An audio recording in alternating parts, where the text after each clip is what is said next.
തുലാക്കൂറുകാരെ സംബന്ധിച്ച് അവിടെ ചിത്തിരയുടെ പകുതി ഉണ്ട്, ചോതി, വിശാഖത്തിന്റെ മുക്കാൽ ഭാഗവും അതിലുണ്ട്. അത്രയും നക്ഷത്രങ്ങളുണ്ട്. അവരെ സംബന്ധിച്ച് 6ലേക്കാണ് ശനീശ്വരൻ വന്നിരിക്കുന്നത്. അപ്പം 6ാം ഭാവത്തിലേക്ക് ശനി വരുന്നത് ഏറ്റവും നല്ലൊരു ഭാവമാണ്. ഇത്രയും നാൾ അവർക്ക് 5ലായിരുന്നു, മനസ്സിന്റെ ഭാവത്തിലായിരുന്നു. കുറേ അധികം ടെൻഷൻ ഉണ്ടായിട്ടുണ്ട്. അപ്പോൾ വളരെയധികം ബുദ്ധിമുട്ടുകളൊക്കെ ഈ തുലാക്കൂറുകാർ ഈ ഒരു വർഷം അനുഭവത്തിലുണ്ടായിരുന്നു. അതിൽ നിന്നൊക്കെ ഒരു മാറ്റം വന്ന് ഈ ശനീശ്വരൻ 6ാം ഭാവത്തിൽ എത്ര ശത്രുക്കളുണ്ടെങ്കിലും ഗുരുവിന്റെ ഉപദേശപ്രകാരം നമുക്ക് അത് മാറ്റാനും നമ്മളെ തന്നെ വീക്ഷിക്കാനും ഒക്കെ പറ്റുന്ന ഒരു സമയമാണ്. ശനി 6ൽ നിൽക്കുമ്പോൾ നമ്മുടെ ശത്രുക്കളെ നമ്മൾ എങ്ങനെയാണ് വീക്ഷിക്കുക എന്നുള്ളത് നമുക്ക് പഠിപ്പിച്ചു തരുന്നു.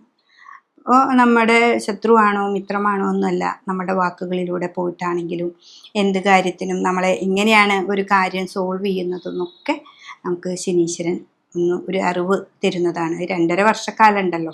അപ്പോൾ സാമ്പത്തികമായ വിഷയങ്ങളാണ് അവിടെ.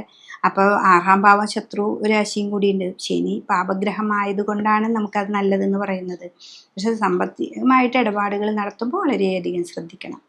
6ാം ഭാവമാണ്, തുലാരാശിയാണ്. തുലാരാശിക്കാർ എപ്പോഴും തുലാസ് പോലെയാണ്. അവർ എപ്പോഴും ബിസിനസ്സുകാരൊക്കെ ആയിരിക്കാം. അപ്പോൾ ബിസിനസ്സുകാർ അവർ സാമ്പത്തികമായിട്ടുള്ള കാര്യങ്ങളിൽ ഇടപാട് ചെയ്യുമ്പോൾ വളരെയധികം ഒരു ദിവസം ഇരുന്ന് ചിന്തിച്ച് പെട്ടെന്ന് ഒരു എടുത്തടിച്ച് ഒരു മറുപടി കൊടുക്കാതെ വളരെയധികം ശ്രദ്ധിച്ചാൽ നിങ്ങൾക്ക് ഈ 6ലെ ശനി നല്ലൊരു സാമ്പത്തികമായി നേട്ടങ്ങളെ ഉണ്ടാക്കാനായിട്ട് നിങ്ങൾക്ക് സാധിക്കും.